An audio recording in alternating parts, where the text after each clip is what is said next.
Isang magandang Sabado po ng umaga sa ating lahat.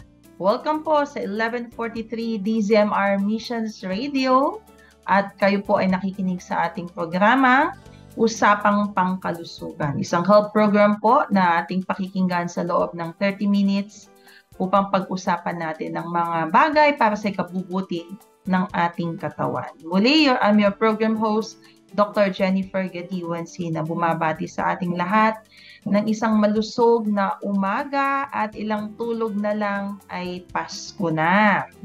Pero dahil nga po Pasko, taglamig, tag-ulan, pag-uusapan po natin ng isang usapin na actually continuation po ng aking na-discuss, I think the other week ago, tungkol sa influenza-like illness.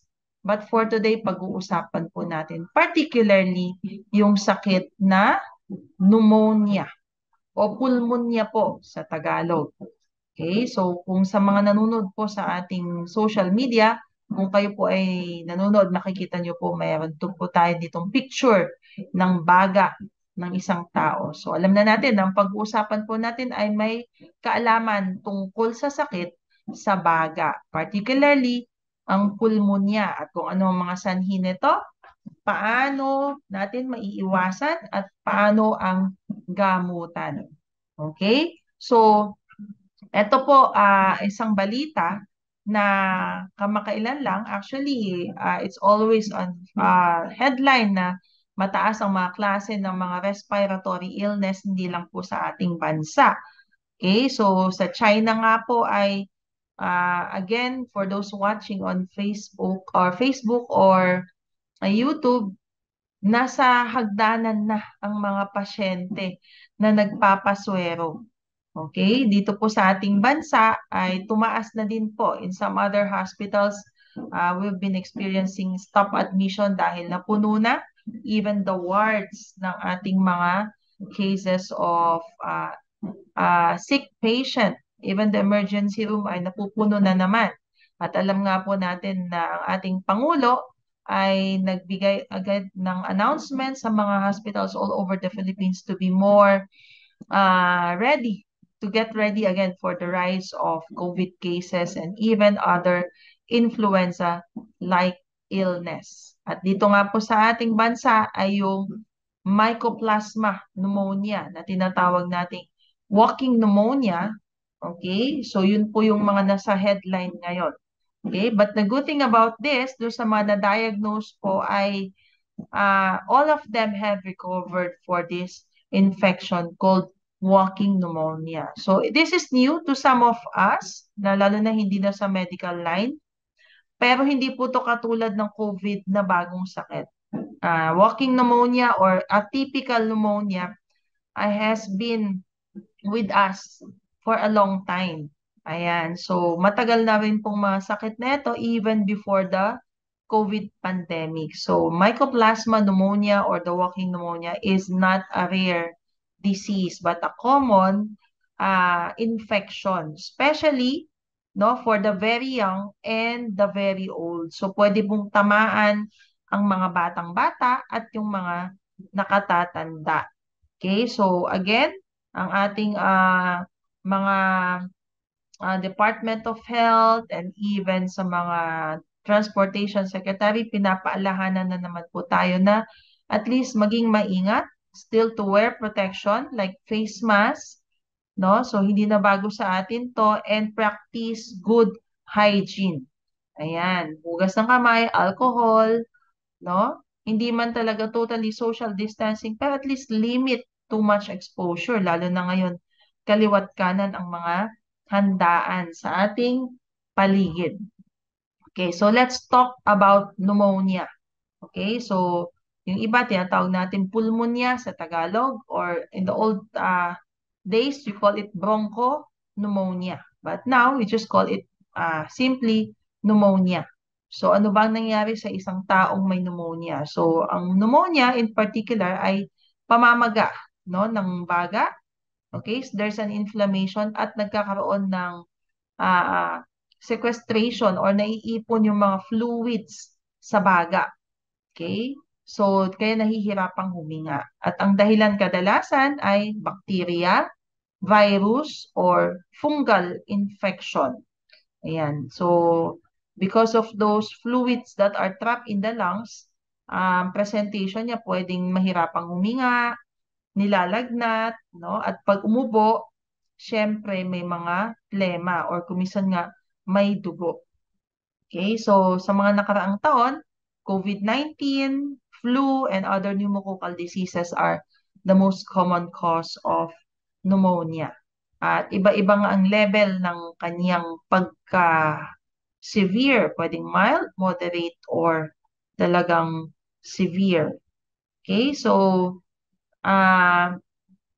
pneumonia per se, doon sa mga sinabi natin kanina, bacterial pneumonia is usually more common than viral pneumonia. Okay, so mas madalas daw po.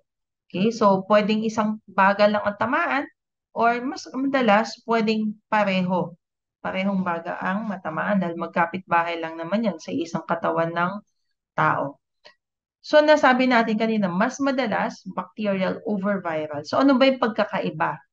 Dapat malaman natin dahil magkaiba ho ang mode of management kung viral and bacterial. Although pareho silang pwedeng maging cause ng inflammation or pamamaga ng baga, pero since magkaiba ang dahilan, so iba rin ang mode of treatment. Bacterial pneumonia tends to be more common and more severe than viral pneumonia. And it is more likely to require a hospital stay. So, confinement. Okay, so, dahil kailangan mabigyan sila ng proper antibiotics. But for viral pneumonia, ito yung tinatawag nating flu. Okay, flu-like symptoms. Kung malakas ang resistensya ng isang tao, mas mabilis silang gumaling. And technically, walang viral na particularly na magtitreat ng particular virus. So, ang ating immune system lamang. Okay? So, medyo nagkagulo lang nung kumalat ang COVID-19 because iba ang ginawa nitong virus na to, no? Sa ating baga.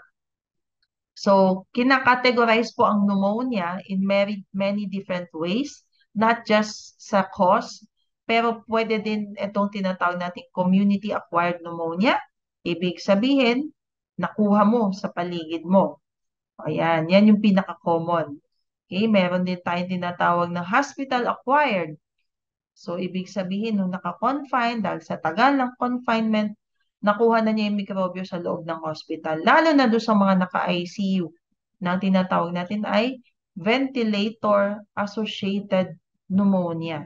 So, yun ang mismong equipment na dapat ay life source mo, ay pwedeng doon ka rin makakuha ng infection at ikaw nga ay magkaroon ng tinatawag nating hospital or ventilator acquired or associated pneumonia.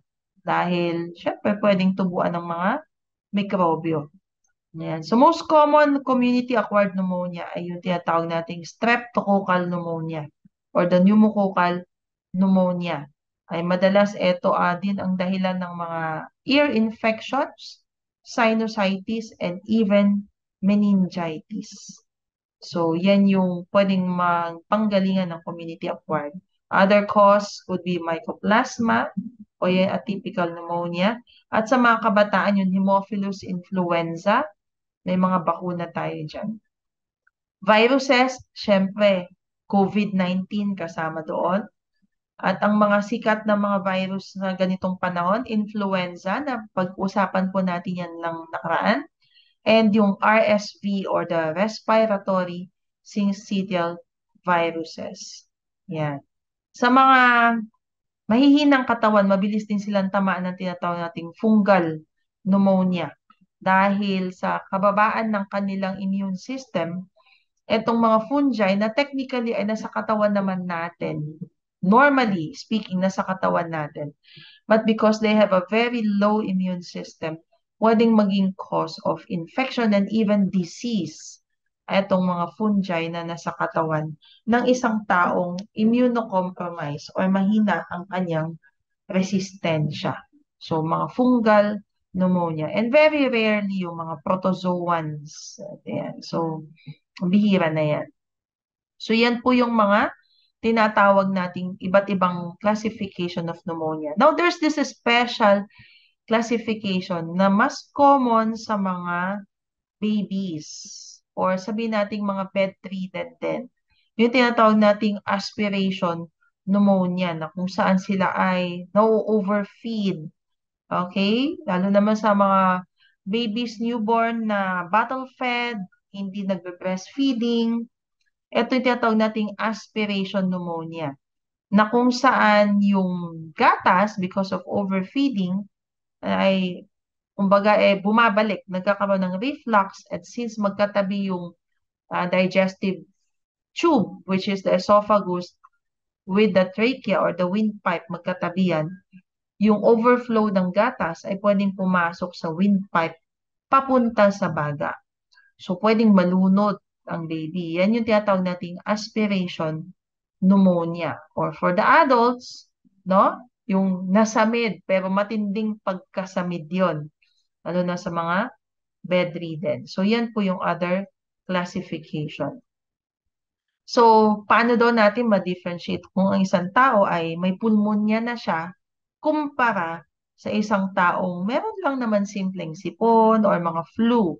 Okay? So, technically, only a healthcare provider or your doctors or even the nurses can diagnose you. Dahil pneumonia technically is life-threatening, lalo na doon sa tinatawag nating severe kind. So, mas magandang magpatingin. So, what are the signs of pneumonia technically? No? So, meron yung paninikip ng dibdib dahil hindi ka na nga makahinga. No? Congested ka dahil doon sa mga natrap na fluids sa iyong baga. Pwede din because kasama doon, nahihirapan kang huminga. And lagnat, nilalagnat ka dahil ang katawan natin ay defense mechanism niya ang lagnat para mapatay yung mga mikrobyo. And of course, ubo na may plema. Ayan, yung plema mo pwedeng yellowish, green, or even bloody. Ayan. So, ang mga taong at risk to have pneumonia are the very young, 5 years old and below, and the very old, no, 65 up. And of course, those who are tinatawag nating immunocompromised or baksak ang kanilang resistensya because they have other diseases like diabetes, no, yung mga chronic diseases. Yan, tulad ng may mga cystic fibrosis, asthma, yan, yung lalo na may mga sakit sa puso at sa baga. Yan. Sa mga elderly na may Parkinson's, dementia, o Alzheimer's, o yung mga na-stroke, at risk yan sa tinatawag nating aspiration pneumonia dahil sila ay bedridden. Lalo na yung mga nasa long-term care, nasa home for the aged. For those common people naman na at high risk, of course, you are smoker, ang isang taong buntis. And of course, those people with weakened or mahinang immune system. So sa ganitong panahon, very common po ang pulmonya, ang pneumonia, pag ganitong bare months. Hindi lang po sa ating bansa, even overseas. Sa Amerika daw po, around 55,000 people die each year of pneumonia cases. So madami. This is the most common cause of death sa mga third world or developing countries like the Philippines. Infection. So, hindi talaga natin pwedeng baliwalain itong sakit na pneumonia. Alam naman natin, yun nangyari ng pandemic, okay? So, ano nga ba ang mga symptoms ng isang taong may pneumonia? Okay, so etong sasabihin natin, not necessarily lahat meron sa isang tao, but particularly ito yung mga common, no? Nasabi na natin yung iba kanina, lagnat, ubo, mabilis ang paghinga, lalo na sa mga babies, hinihingal talaga sila dahil nahihirapan silang huminga. Mabilis ang pintig ng puso at there is sweating, nag-chill. Sa mga matatanda, chest pain, abdominal pain. Lalo na pag umubo, masakit na yun siya dahil natitrap din dun yung ubo. Or hirap na sila, ubo ng ubo, yung diaphragm, the muscle of respiration, ay hirap na rin, napapagod. Siyempre dahil sa kakaubo, hindi makakain. So there's a loss of appetite. And because of that, medyo nanghihina, there's a confusion or altered mental state, and in severe cases, cyanosis or nangingitim na. Yan. So you will not have all of them, depende yan sa severity nga ng sakit ng isang tao. So, pero paano mo yan madi-differentiate kung viral pneumonia siya, bacterial pneumonia siya? Very similar po yung mga simptomas po nila. So only an expert, a doctor, can differentiate if it is viral or bacterial or fungal dahil po may mga tests kaming ginagawa. No? So mamaya pag-usapan natin yung mga iba-ibang tinatawag nating diagnostic tests. Ayan. So, technically, lahat ng mga mikrobyong nasabi natin kanina ay walang pinipili, bata man o matanda. Pero bago tayo pumunta sa diagnostic test, pag-usapan natin itong walking pneumonia or the Mycoplasma pneumonia bacteria. So this is a bacteria, technically speaking. Okay? So nasabi po natin kanina, atong Mycoplasma bacteria ay hindi po bagong bacteria na nadiskubre ngayon. Ito po ay nauna na even before the time of COVID-19. Okay? So these are the things that we need to know about Mycoplasma pneumonia or the cause of atypical pneumonia. Okay? So bakit siya tinawag na atypical? Tinawag po siyang atypical dahil yung mga certain characteristics niya na meron sa isang typical na pneumonia ay wala. Okay? So, pwedeng mas mild kumpara sa pneumonia or mas grabe. And sa x-ray, kung minsan, iba ang nakikita ng radiologist sa tinatawag nating atypical pneumonia. So, they have unique characteristics. Kung minsan nga, hindi siya sobrang maplema. Ayan. In our cases right now, as a pediatrician, ang dami ko pong nako-confine na grabe ang ubo. Hirap na hirap yung bata. Pero pag pina-x-ray, ang lalabas na reading, normal chest x-ray. Hindi ko nangingitim na yung pasyente ko, pero ang lumalabas na reading, normal chest x-ray. So, ganun siya ka-atypical. So, kaysa paniwalaan mong normal yon, gamutin mo na lang. Kasi nakikita naman namin na hirap yung bata, hirap yung pasyente, bata man o matanda. Okay, because why? Mycoplasma pneumonia is technically unique in such a way that they are the smallest organism capable of living and reproducing on its own. So, independent siya. Ayan. Other than that, no, Mycoplasma pneumonia can cause different types of respiratory infection other than pneumonia. So, pwedeng hindi siya sa baga tatama, pero pupunta pala siya dun sa windpipe, dun sa tubo. So, talagang walang makikita sa baga, pero nasa tubo, yung tinatawag nating tracheobronchitis. So, ubo nga naman din siya ng ubo dahil nasa windpipe. Okay? So, depende pa rin yan kung gaano katindi yung kanyang dami dun sa windpipe. So, yung severity, it still could be mild or could be more serious. Yan. So, sa Amerika daw, one study found that Mycoplasma pneumonia is the most common bacteria causing pneumonia in hospitalized children. And the same study found that this same bacteria is the second most common bacteria causing hospitalized pneumonia sa mga adults. So, etong atypical ay, ang typical sa kanya ay pwede kang ma-confine. So, paano natin maiwasan? Still, good hygiene and cough etiquette are important for preventing infection. Para yung katulad ng COVID-19 noon, mag-face mask, maghugas ng kamay. Dahil once infected, it can take about a month for someone to develop symptoms. Pwedeng matagal. So, nakakahawa ka na pala pero wala ka pang simptomas. At ang saklap pa doon, there is no vaccine available to prevent the infection of Mycoplasma pneumonia. Nowadays, wala pa daw. Okay? So, pneumonia itself is technically not contagious, but the bacteria and the viruses are contagious. Yung sakit mismo, hindi nakakahawa. Pero yung mikrobyong nagkukos ng infection, sila yung nakakahawa. Tulad din ng flu, tulad din ng COVID. And the most common causes nga daw is yung nasabi natin pa rin kanina, streptococcal pneumonia for the adults. Yan. And yun streptococcal, this can be spread from person to person. Okay? And the mycoplasma, sila yung mga common. So, again, paano natin ma-differentiate one from the other? Kung bacteria man o viral. So, syempre dadaan tayo sa mga tests. So, most common tests na ginagawa are the chest x-ray, chest CT scan, blood test, sputum test. Okay? So, dyan nakikita na natin. Sa x-ray, yung itsura ng viral at bacterial may pagkakaiba. So, yung mga expert na yung nakakaalam dyan.